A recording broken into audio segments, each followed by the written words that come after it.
Olá pessoal, tudo bem com vocês?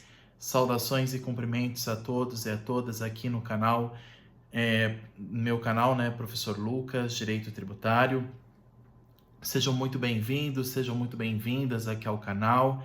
Fico à disposição de vocês no que for necessário para esclarecer dúvidas sobre os temas que nós já estudamos, mas estamos aqui para tratar também de mais um tema aí necessário na compreensão do direito tributário, que são as fontes do direito tributário. Pessoal que quiser me conhecer um pouquinho melhor, conhecer melhor o meu trabalho aqui no YouTube e nas demais plataformas digitais, é só colocar na internet Prof. Lucas Direito Tributário, tudo junto, minúsculo, .com.br. Lá vocês vão poder ter acesso às informações sobre mim e as minhas redes sociais, os demais canais como o LinkedIn, o Instagram, o WhatsApp, inclusive o meu e-mail, para vocês tirarem as suas dúvidas. E caso vocês tenham dúvidas sobre as outras aulas, por favor, deixe aqui nos comentários embaixo do vídeo para a gente conseguir estabelecer essa comunicação e eu conseguir ajudar vocês a compreenderem os temas que ficaram talvez não muito compreendidos. Então, eu estou à disposição de vocês para o que for necessário. Pessoal, hoje vamos tratar sobre as fontes do direito tributário, mas antes é necessário entender o que significa fonte do direito. Eu peguei uma definição muito interessante na doutrina do professor Amilcar de Araújo Falcão, que fala basicamente o seguinte: o que é fonte do direito? Ele diz o seguinte: fonte, portanto, é o complexo de normas, preceitos e determinações cujo conjunto compõe o ordenamento jurídico ou direito positivo de um país. Então, fonte, no sentido geral, é exatamente isso que ele falou. Fonte, portanto, é o complexo de normas, preceitos e determinações cujo conjunto compõe o ordenamento jurídico ou o direito positivo de um país. Quando se fala, então, fonte, é aquilo que dá origem ao ordenamento jurídico, aquilo que molda o ordenamento jurídico.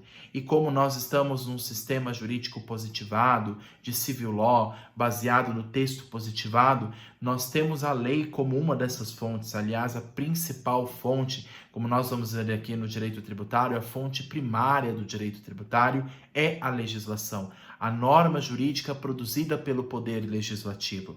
Essa norma vai criar obrigações, vai estabelecer regras, tanto para o Estado como ente que cobra, como ao particular que é o contribuinte, aquele que deve pagar o tributo. Então veja que a norma, a lei, ela é uma norma justamente que vai moldar esse ordenamento. É uma fonte do direito que vai moldar as regras que vão reger essa matéria. Quando a gente fala, então, em lei, nós lembramos daquele artigo 5º, inciso 2º da Constituição, como nós já analisamos, que é o princípio da legalidade, que ninguém será obrigado a fazer ou deixar de fazer alguma coisa, senão em virtude de lei. Então, a gente já tem isso em mente, o artigo 5º, inciso 2, que também tem conexão com os artigos 37 caput e também o artigo 151 da Constituição, como nós já analisamos quando nós vimos o princípio da legalidade. Então, a lei é uma dessas fontes do direito tributário, mas não apenas a lei. A jurisprudência também é considerada uma fonte do direito tributário. Se nós vermos as decisões do Supremo Tribunal Federal em matéria constitucional, com base no artigo 102 da Constituição, que fala que o STF é a Corte Constitucional, que é o guardião da Constituição e cabe a ele fazer a análise dos textos de lei para verificar a sua constitucionalidade, o STF cria jurisprudência, precedentes, súmulas que vão também moldar as regras jurídicas, inclusive em matéria tributária. E em âmbito infraconstitucional, nós podemos destacar o Superior Tribunal de Justiça, que tem como base o artigo 105 da Constituição. O STJ, que é a Corte Infraconstitucional, em matéria infraconstitucional, seja com base na lei federal, com base no CTN, nas leis ordinárias e complementares, o STJ cabe apresentar jurisprudência nessa matéria, emitindo súmulas, jurisprudências, precedentes que vão também moldar as regras do direito tributário em âmbito infraconstitucional. Em âmbito constitucional, nós temos o STF como a última instância judicial, e em âmbito infraconstitucional, nós temos o Superior Tribunal de Justiça, que vai analisar as diversas matérias em matéria tributária, os diversos temas em matéria tributária sobre as leis federais. Então, a jurisprudência também é uma fonte de direito. Até mesmo a doutrina acaba contribuindo para a criação de regras e normas no direito tributário. A doutrina, as contribuições científicas e acadêmicas também podem ser consideradas como fontes do direito tributário. E então nós temos dois macrogrupos aqui nas fontes do direito tributário, dois grupos grandes que a gente pode dizer, as fontes primárias e as fontes secundárias. Basicamente esses dois grupos que a gente tem que ter em mente. E lembrando que a lei faz parte desta fonte primária. Mas quando a gente fala em lei, quando a gente fala em fonte primária, quais são os exemplos dessas fontes para a gente ter em mente? Nós temos a Constituição Federal de 88, nossa Carta Magna, nosso maior texto normativo. Nós temos a lei complementar, nós temos as leis ordinárias, nós temos as medidas provisórias, nós temos a lei delegada, nós temos o decreto legislativo, nós temos as resoluções do Senado Federal e até mesmo os tratados e convenções internacionais também são considerados fontes primárias do direito tributário. Vamos repetir? Constituição Federal de 88, leis complementares, leis ordinárias, medidas provisórias, leis delegadas, decreto legislativo, resolução do Senado Federal e os tratados e convenções internacionais são consideradas fontes, portanto, primárias que vão dar origem à norma, às regras do direito tributário. Heleno Torres, que é um outro doutrinador muito famoso do direito tributário, ele fala um pouquinho a respeito sobre as fontes do direito e ele diz o seguinte, entre aspas, né? Com aquele tema que a gente já havia abordado, né? Nos países de tradição romanística, encontra-se na Constituição a referência técnica aos órgãos produtores da norma jurídica e respectivas competências materiais como ponto de partida para a construção do ordenamento de um tal modo que qualquer regra jurídica produzida mantenha sempre contabilidade formal e material com aquelas que determinem seu conteúdo ou os regimes formais de sua produção, como procedimentos e outros, publicidade, forma, etc. Nesse trecho aqui do professor Heleno Torres, o que ele quis dizer basicamente é o seguinte: os países de tradição romanística, ou seja, os países de origem romana, no sentido da família do civil law, baseado no direito romano, dentre eles o direito brasileiro, né, que tem como origem o direito português, o direito continental europeu, o direito que a gente chama também de romano-germânico, que tem como base, uma das principais bases, balizas, né, o texto positivado pelo Congresso. Essa é uma fonte que vai moldar o nosso ordenamento e nossa compreensão do que vem a ser o direito. Não só o direito tributário, mas o direito público de maneira geral. O direito, de maneira geral, envolvendo o público e o privado, nós temos a lei como a nossa principal fonte, nossa principal referência em matéria tributária. A Constituição Federal, gente, como nós falamos, é a principal fonte e é o maior texto que nós temos, o maior texto normativo. Ela vai estabelecer princípios gerais, imunidades tributárias, limitações constitucionais ao poder de tributar do Estado. A Constituição é o maior texto e ela vai estabelecer normas gerais sobre a matéria de tributação, estabelecendo inclusive competências dos entes federados. Lembrando que a Constituição ela não cria tributos, mas ela estabelece competências. A Constituição, portanto, ela tem esse papel fundamental de estabelecer os parâmetros fundamentais do direito tributário, os princípios, suas molduras, as limitações do poder de tributação. Então, a Constituição tem esse papel inicial. Mas quem vai tratar com mais especificidade, com mais detalhe, é a lei ordinária, é a lei complementar, são as leis, o ordenamento jurídico infraconstitucional, que vai tratar das demais normas do tributário. A Constituição cabe tratar das balizas fundamentais. Abaixo da Constituição, portanto, vem a chamada lei complementar, que estabelece normas sobre a tributação, normas consideradas também gerais, com, claro, mais detalhes do que está previsto na Constituição, embora a Constituição trata de vários temas do direito tributário. Eu ouso dizer que a Constituição Federal Brasileira, se não é a mais, é uma das constituições que mais no mundo se tratou de matéria tributária. Se vocês analisarem, comparando com outras constituições de outros países, a Constituição Brasileira trata de vários artigos sobre matéria tributária, não só na ordem tributária, mas também os demais artigos que tratam, por exemplo, da ordem econômica, do princípio da administração pública. Então, nós temos uma gama enorme de artigos, de regras presentes na Constituição que regulam o direito tributário.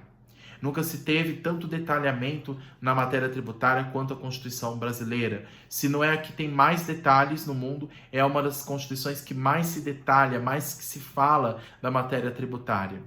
Então, abaixo dela, quem vai tratar com mais detalhes vai ser a lei complementar. Exemplo de lei complementar em matéria tributária: o Código Tributário Nacional. Embora o nome oficial do Código Tributário Nacional não seja lei complementar, ele tem, segundo a doutrina, uma característica de lei complementar, porque ele vai estabelecer normas um pouco mais específicas da Constituição. Ele vai pegar as normas que já estão na Constituição e vai tratar com mais detalhes. Então, ele estabelece normas gerais sobre a tributação, no caso, sobre a questão da criação dos tributos, né? No caso, sobre, por exemplo, impostos sobre grandes fortunas, os impostos residuais, as contribuições residuais. Então, vários temas específicos, inclusive sobre competência tributária também ele vai falar, o que são os impostos, as taxas, as contribuições, as espécies tributárias, prescrição, decadência, as normas gerais. O Código Tributário Nacional vai estabelecer com base no texto constitucional, com base nos princípios, nas balizas constitucionais. Então, falou em lei complementar, pensemos no Código Tributário Nacional, que na verdade foi promulgado antes da Constituição de 88 e depois foi recepcionado, aceito pela Constituição de 88. O Código Tributário Nacional é mais antigo do que a Constituição. Ele foi promulgado antes da promulgação da Constituição de 88. E depois ele acabou sendo recepcionado pelo nosso atual ordenamento constitucional com base na Constituição de 88. Ou seja, aquela lei anterior foi recepcionada pela Constituição atual e ainda hoje mantém a sua vigência. A lei ordinária, que são as leis comuns, vamos dizer assim, que estão abaixo das leis complementares, que em geral são elas que criam os tributos. As leis ordinárias, as leis comuns, que não requerem um quórum mais qualificado do que se exige, por exemplo, para aprovação de uma lei complementar. Para a aprovação de uma lei ordinária, o quórum de aprovação não é um quórum mais exigente como em comparação à lei complementar. A lei complementar é uma lei mais complexa, é uma lei que exige mais aprovação do Congresso. A lei ordinária não. A lei ordinária ela tem uma aprovação mais célere no Congresso. E ela, por ser uma lei mais comum, uma lei em âmbito federal, ela vai estabelecer cada um desses tributos. A lei ordinária que trata sobre ICMS, a lei ordinária que trata sobre imposto de renda, a lei ordinária que trata sobre IPVA, imposto de importação e exportação. Então, são leis que têm um patamar infraconstitucional e abaixo do Código Tributário Nacional. E essas leis, quando promulgadas, quando aprovadas pelo Congresso, elas devem observar duas balizas: a Constituição Federal e também o Código Tributário Nacional. Deve haver uma harmonia entre as fontes do direito. Abaixo das leis, nós temos os atos administrativos, dentre eles a medida provisória. As medidas provisórias são atos do Poder Executivo, do Presidente da República. A medida provisória também tem uma força de lei, só que ela depois depende da aprovação do Congresso. O Presidente da República tem a prerrogativa de emitir uma medida provisória, mas depois cabe ao Congresso verificar se essa medida vai ter eficácia ou não. Ele vai ver se vai aprovar a continuidade dessa medida provisória ou não. Durante o primeiro tempo, o Executivo pode promulgar uma medida provisória, mas cabe ao Congresso decidir depois se vai manter essa medida ou se vai derrubá-la, com base no ordenamento jurídico. Então, a medida provisória também é fonte primária do direito tributário, mas a medida provisória é ato do Poder Executivo, do Presidente da República. E tem que depois ser aprovado em lei, para manter a sua vigência. A lei delegada, que é uma lei que, na verdade, ela tem esse nome, lei delegada, mas ela, na verdade, é uma lei produzida, vamos dizer assim, pelo Poder Executivo, quando é autorizado anteriormente pelo Poder Legislativo. Então, o Poder Executivo ele pede uma autorização ao Poder Legislativo, vamos dizer assim, para que ele legisle sobre uma determinada matéria de seu interesse. Então, é como se o Presidente da República pedisse ao Congresso que em uma matéria de seu interesse ele pudesse legislar. Então, com isso, o Congresso Nacional ele vai, vamos dizer assim, delegar, entre aspas, sua competência ao Poder Executivo. Ou seja, para aquela matéria específica prevista na Constituição, o Congresso ele pode delegar a sua competência de legislar ao Poder Executivo. Então, por isso que a gente chama de lei delegada, que também é fonte do direito tributário. Decreto legislativo, que podem ser produzidos por qualquer comissão da Câmara dos Deputados ou do Senado. Resoluções do Senado Federal, que podem, inclusive, também interferir nas regras tributárias, quando eles mexem nas alíquotas de impostos, a exemplo do ITCMD, com base no artigo 155, inciso 4 da Constituição. Então, as resoluções do Senado Federal também têm essa possibilidade de moldar as alíquotas dos impostos. E as convenções e tratados internacionais, que são as convenções e leis internacionais que são primeiro assinados pelo governo federal, pela União, fora do país, e depois eles têm que ser recepcionados aqui dentro. Então, o tratado e a convenção internacional em matéria tributária, quando ele é assinado pelo presidente da República ou por qualquer outro ministro de Estado ou alguma autoridade federal em nome da presidência, ele assina e esse tratado tem que ser recepcionado no nosso ordenamento jurídico. Ele tem que passar no Congresso Nacional, Câmara e Senado, para que ele possa viger como lei aqui dentro. Inclusive, em matéria tributária, se ele tratar de direitos fundamentais, ele pode até mesmo ter eficácia de uma emenda constitucional, ou seja, não só de uma lei, mas num patamar de uma norma constitucional, com base no artigo 5º, inciso 3º da Constituição. Se tiver aprovação de 3/5 em 2 turnos nas 2 casas do Congresso Nacional, 3/5 em 2 turnos das 2 casas do Congresso, Câmara e Senado, esse tratado ou convenção internacional em matéria de direito tributário, que envolve direitos fundamentais do contribuinte, por exemplo, ela pode ser recepcionada como norma não apenas legal, mas norma constitucional, num patamar de uma emenda constitucional. E fontes secundárias do direito tributário, nós podemos destacar os atos administrativos. As primárias são as leis, as normas promulgadas pelo Poder Legislativo ou quando o Poder Executivo atua previsto na Constituição, como no caso das medidas provisórias, da lei delegada. Mais abaixo nós temos propriamente os atos administrativos, como, por exemplo, o ato normativo, que é o poder regulamentar do Poder Executivo, reforçando o texto de lei. O ato normativo é um ato administrativo que reforça aquilo que já foi dito pela lei. A decisão normativa, que é uma decisão proferida dentro do processo administrativo, dentro de um processo administrativo que pode envolver um processo administrativo fiscal ou uma cobrança tributária. Uma decisão administrativa firmada nesse processo também gera uma norma de direito tributário.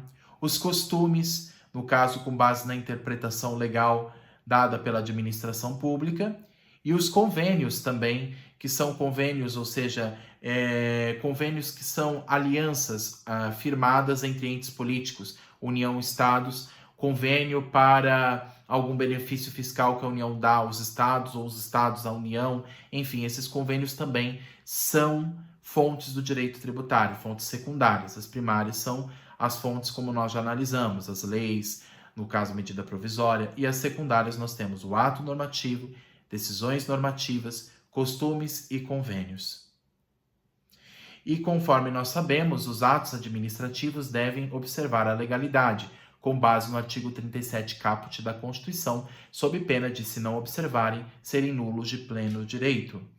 E então o Poder Executivo ele também tem a possibilidade de atuação dentro da esfera tributária, como nós sabemos. Inclusive, quando a gente falou a respeito dos impostos extrafiscais, a mudança de alíquota dos impostos extrafiscais por ato do Poder Executivo, esses atos administrativos também moldam regras jurídicas, também são fontes de direito tributário. Até mesmo decisões administrativas proferidas por órgãos administrativos como a Receita Federal, como o CARF, que é o Conselho Administrativo de Recursos Fiscais.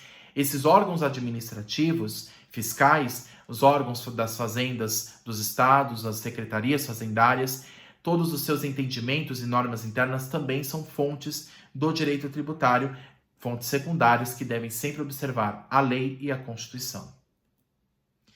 E o artigo 96 do CTN, pessoal, diz o seguinte: a expressão legislação tributária compreende as leis, os tratados e as convenções internacionais, os decretos e as normas complementares que versem, no todo ou em parte, sobre tributos e relações jurídicas a eles pertinentes. Então você vê que o conceito de legislação tributária, de normas tributárias, de fontes tributárias é muito mais amplo. Não é só apenas as leis, mas também os tratados e convenções internacionais firmados no exterior e também as decisões administrativas, desde que observem o que já foi promulgado em lei e pela Constituição. Portanto, as fontes devem ter uma harmonia entre elas, sejam elas provindas do Poder Legislativo, do Poder Executivo e até do Poder Judiciário, com base nas jurisprudências do STF e do STJ, por exemplo.